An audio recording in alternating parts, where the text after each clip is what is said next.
여러분 안녕하십니까? 그럼 요한계시록의 마지막 강좌입니다.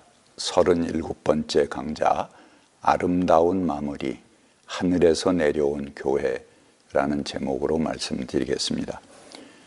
요한계시록은 20장까지가 모든 악을 청산하고 심판하는 과정입니다.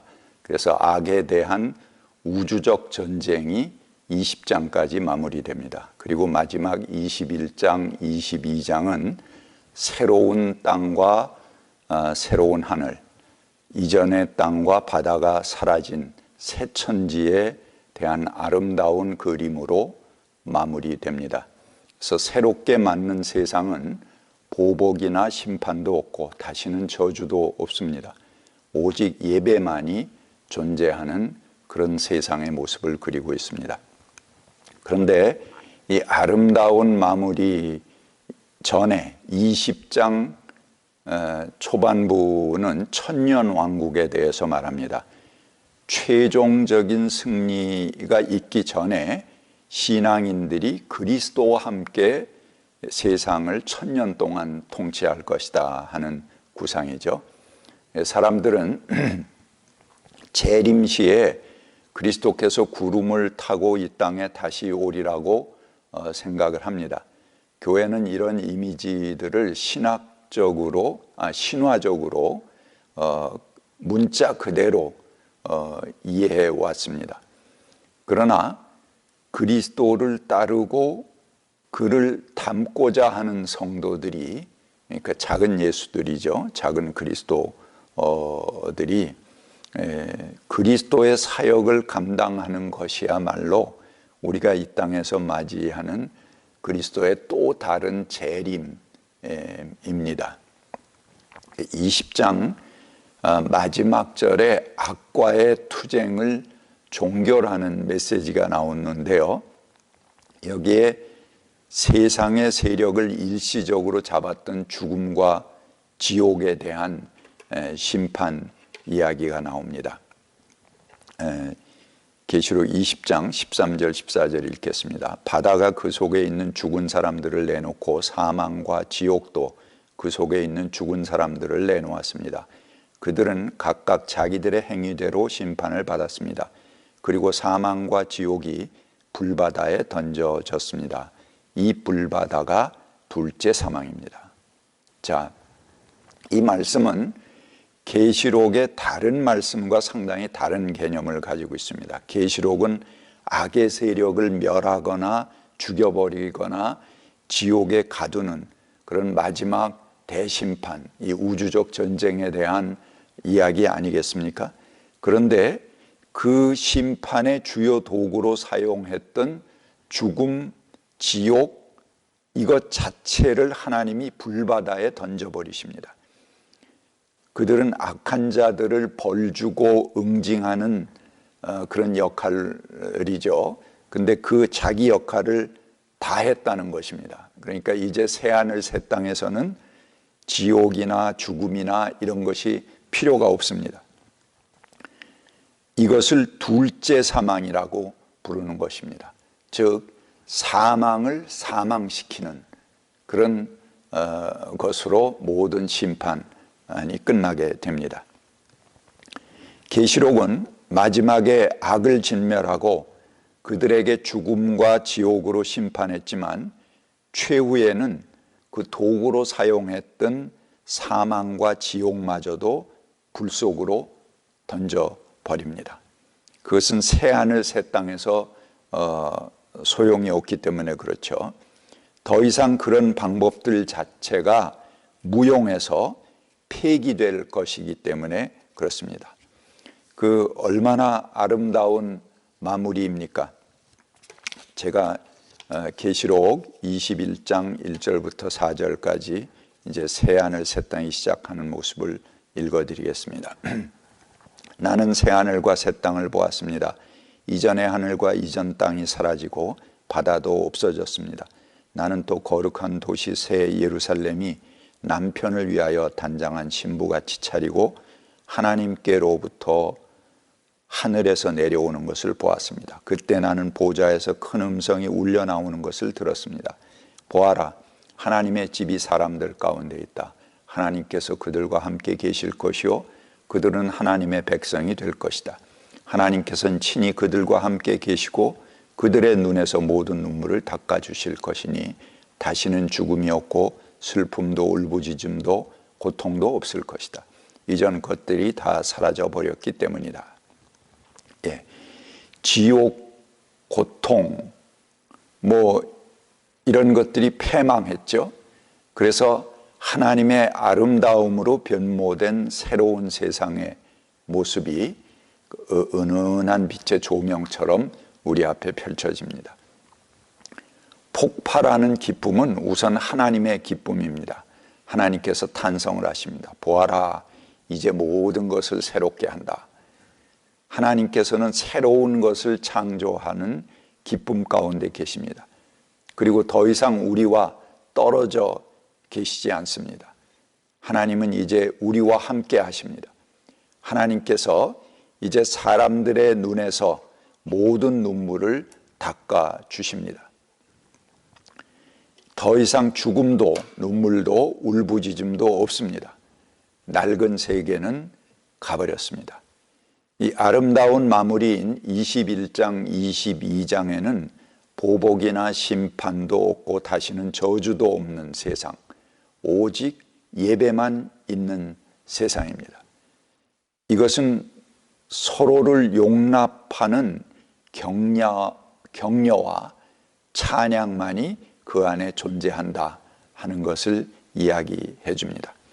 악에 대한 교훈과 징벌의 우려와 염려 자체가 필요 없게 됩니다.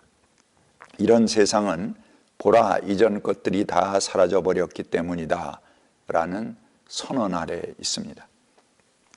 여기서 혼인에 대한 주제와 성찬에 대한 주제가 나타납니다. 계시록은 엄청난 확신을 세상 한가운데 있는 우리들에게 심어줍니다. 그것은 꿈이 아닙니다. 낙원은 하나의 실제입니다. 인간의 역사는 지금 낙원을 향해서 걸어가고 있는 중입니다.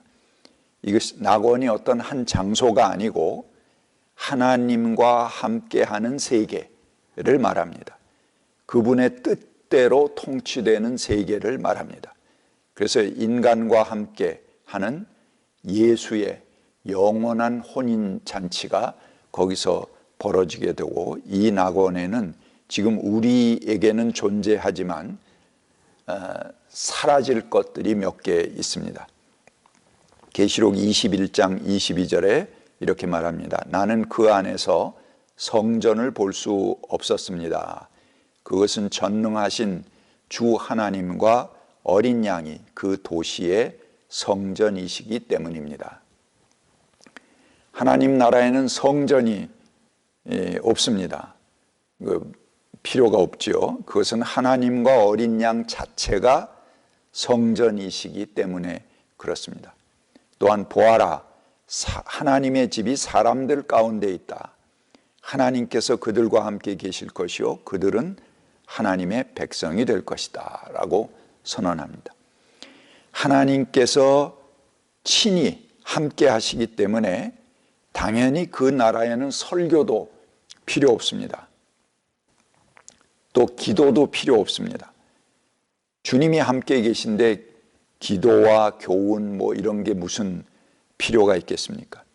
성경도 필요가 없습니다. 성경 공부도 물론 그때는 하지 않습니다. 이런 세상은 보라, 이전 것들이 다 사라져 버렸기 때문이다 라는 선언 아래 있습니다. 제가 21장 23절부터 25절까지 읽겠습니다.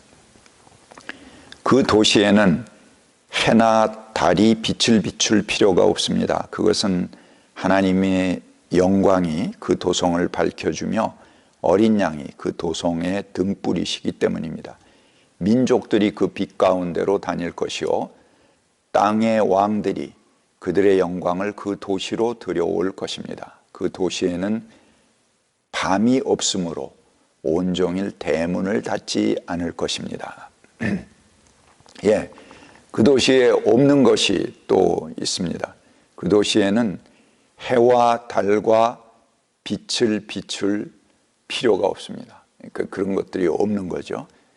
그것은 하나님의 영광이 그 도성을 밝히 비춰주기 때문에 그렇습니다. 그러니까 어린 양, 하나님의 영광 자체가 도성의 등불이 됩니다. 그래서 해나 달이나 빛을 내는 발광체 같은 것이 필요가 없습니다. 하나님과 그리스도의 인격에서 빛이 나오는 것입니다. 또 그와 함께 왕노릇하는 모든 성도들의 변화된 성품에서 그 인격에서 빛이 나오는 것입니다. 그래서 도성을 밤낮 없이 환하게 비춰줍니다. 모세가 시내의 산에서 하나님을 만난 후에 그의 얼굴에서 막 광채가 났습니다. 그러나 이내 그 빛이 사라져 버렸습니다. 그래서 모세는 그 빛이 사라지는 것이 두려워서 얼굴에 너울을 가렸다, 그렇게 기록하고 있습니다. 그러나 이제는 모든 성도에게서 그 빛이 나옵니다. 민족들이 그 빛 가운데로 다닐 것이요. 이것은 구약의 말씀인데 아주 비유적인 표현입니다. 이제 이런 비유는 무용합니다. 인간 밖에서 빛이 주어지는 것이 아니라 우리가 빛 가운데로 찾아다니는 것이 아닙니다. 빛을 찾아서 민족들이 다니고 그럴 필요가 없어요. 그가 움직이면 그가 빛입니다. 그에게서 빛이 나오기 때문에 그를 통해서 주변이 밝아지는 것입니다. 바로 성도들 한 명 하나하나가 빛을 내는 발광체가 됩니다. 사람에게서 빛이 나오기 때문에 또 뭐가 없겠습니까? 그림자가 없습니다. 인격에서 나오는 빛으로 환한 도성, 밤도 없고 그림자도 없는 도성, 얼마나 아름답습니까? 저마다 빛을 내니까 그림자가 없습니다. 그림자가 없다는 것은 뭘 말합니까? 빛을 밖에서 비춰줄 때 필연적으로 그림자가 생깁니다. 빛이 내 안에서 우러나오지 않을 때, 짐짓 밖에서부터 억지로 조명해야 될 때, 그럴 때 그림자가 생기는 것입니다. 근데 그런 빛은 밝을수록 그림자 또한 깊습니다. 자연스러운 선함이 아니고 속에서 우러나오는 것이 아니고 짐짓 꾸며서 그렇게 보이려는 선은 진한 그림자를 남길 뿐입니다. 오직 진실에서 우러나오는 선, 있는 그대로 선하고 감동스러운 아름다움은 그림자가 없습니다. 진리 자체이기 때문에 아무런 우려와 염려가 필요 없는 것입니다. 21장 26절부터 27절까지 제가 읽겠습니다. 그리고 사람들은 민족들의 영광과 명예를 그 도시로 들여올 것입니다. 속된 것은 무엇이나 그 도시에 들어가지 못하고 가증한 일과 거짓을 행하는 자도 절대로 거기에 들어가지 못합니다. 다만 어린 양의 생명책에 기록되어 있는 사람들만이 들어갈 수 있습니다. 땅의 왕들은 그들의 영광을, 그리고 각 민족들의 영광과 명예를 그 도시로 들여옵니다. 그 안에는 속된 것은 무엇이든지 그 도시에 들어갈 수가 없습니다. 그리고 가증한 일과 거짓을 행하는 자도 절대로 거기에 들어가지 못합니다. 아니, 그런 것들은 다 사라져 버렸습니다. 그림자가 없는 세상은 어떤 세상인가? 우리가 아무리 자기 자랑을 하고 자기 영광을 드러내도 누가 되지 않는 그런 세상일 것입니다. 우리가 사는 세상에서는 자랑하고 싶은 것이 있어도 절제해야 됩니다. 그 남에게 잘난 체 하는 것으로 보이기 때문에 그런 거죠. 또 남의 잘한 일을 칭찬하려고 해도 너무 교만해질까 봐 주저하기도 합니다. 또는 지금 꼭 나무라지 않아도 되는 일이지만 앞으로를 위해서 교훈이나 훈계 같은 좀 싫은 소리를 할 수도 있습니다. 이것이 우리들의 세상에서 벌어지는 일상입니다.